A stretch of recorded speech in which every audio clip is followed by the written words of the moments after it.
जय माता की दोस्तों। आज बृहस्पतिवार है और बृहस्पतिवार को आज हम सरल पूजा करने वाले हैं, क्योंकि आज मैं मंदिर नहीं जा पाई हूँ। वैसे बृहस्पति देव की जो पूजा होती है वो मंदिर में ही केले की पूजा की जाती है, लेकिन आज मैं पूजा सरल तरीके से घर पर ही करने वाली हूँ, क्योंकि बच्चे स्कूल गए हैं और मैं अकेली हूँ तो घर पर मैं नहीं जा सकती। तो यहाँ पर हमने एक चौकी लगा ली है और चौकी पे हमने चावलों का आसन देकर विष्णु भगवान जी की मूर्ति को हमने स्थापित कर दिया है और गणेश जी को भी हमने स्थापित कर दिया है। और सर्वप्रथम हम यहाँ पर पहले गणेश जी को स्नान कराएंगे और इनको हम तिलक करेंगे।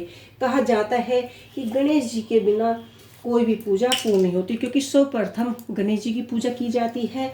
और यहाँ पर हमने गणेश जी को स्नान करा दिया है और बृहस्पतिवार के दिन पीले चंदन का ही उपयोग किया जाता है। आप खास तौर पर आप अगर पीला चंदन नहीं है तो आप हल्दी का भी प्रयोग कर सकते हैं। तो यहाँ पर हमने लड्डू गोपाल को भी बैठाया है और इस प्रकार से आप बृहस्पति देव की पूजा घर पर भी कर सकते हैं। तो इस पूजा को कैसे, इसके क्या क्या नियम है, आप एक जल का लोटा ले लीजिए और कैसे करना चाहिए तो मैं आपको पूजा करती जाऊंगी और मैं इसके बारे में बताती जाऊंगी। तो यहाँ पर मैंने चावल का स्वास्तिक बना लिया है, आप चाहे तो रंगोली भी बना सकते हैं। अब हम दिए का भी पूजन कर लेंगे और दिए का पूजन करने के बाद आपको बृहस्पतिवार के दिन पीले फूल का ही चढ़ाने चाहिए, क्योंकि बृहस्पतिवार के दिन पीले पुष्प ही चढ़ाए जाते हैं। खास तौर पर ये मैंने पीले पुष्प ही मंगाए हैं, क्योंकि बृहस्पतिवार के दिन सभी चीज़ें पीली चढ़ाई जाती हैं। पीला ही फल खाया जाता है, पीला ही भोजन किया जाता है। आप चाहें तो जितना हो सके पीली चीज़ों का ही उपयोग करें। यहाँ पर आप पीले पुष्प चढ़ाइए और आप को बृहस्पतिवार को जो भी स्त्री पुरुष व्रत करे उन्हें चाहिए कि वह दिन में एक ही समय भोजन करे, क्योंकि बृहस्पतिवार भगवान का इस दिन पूजन होता है। और भोजन में पीले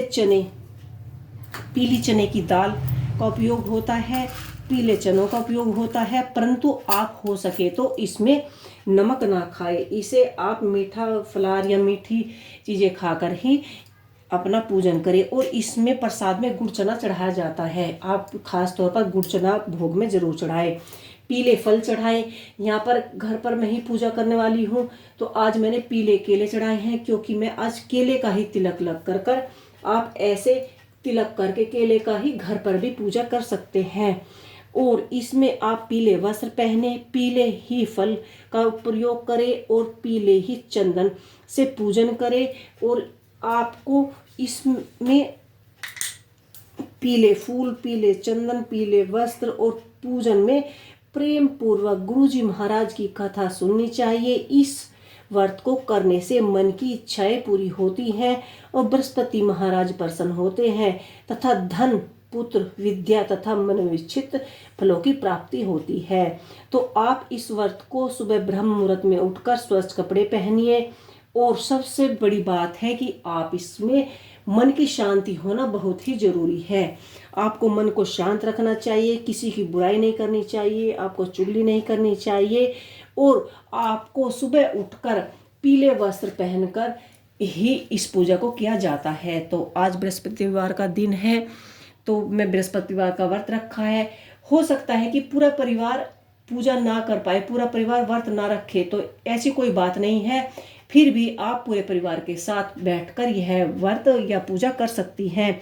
सभी को पूजा में बैठाइए और इसमें सभी को पीले वस्त्र पहनने की जरूरत नहीं है। अगर आपके पास है तो आप पहन सकते हैं, अन्यथा जो भी व्यक्ति बृहस्पतिवार का व्रत रखे वही पीले वस्त्र पहने और केले का पूजन करना चाहिए। और अगर आप घर पर पूजा कर रहे हैं तो आप केले रखें और उनका तिलक लगाकर भी अपनी पूजा कर सकते हैं। तो इस तरह से आप पीला फल चढ़ा सकते हैं। और ख़ास तौर पर आपको दक्षिणा चढ़ानी नहीं भूलनी है, आपको दक्षिणा चढ़ानी चाहिए। और कथा और पूजा के समय तन मन कर्म वचन से शुद्ध होकर इच्छा हो बृहस्पति देव की जब तभी प्रार्थना करनी चाहिए और उनकी इच्छाओं को बृहस्पति देव अवश्य ही पूर्ण करते हैं। जो भी सच्चे मन से बृहस्पतिवार व्रत करता है और भगवान की पूजा पूरे नियम से शास्त्रों के अनुसार करता है, भगवान उसकी पूजा और उसके सभी काम को बनाते हैं और उनको आशीर्वाद प्राप्त करते हैं। तो जिस भी व्यक्ति को मेरी यह सरल पूजा अच्छी लगी हो और उन्हें पसंद आई हो तो कृपया मेरी वीडियो को लाइक करें, कमेंट करें और मेरे चैनल को सब्सक्राइब करना ना भूलें। जय माता की।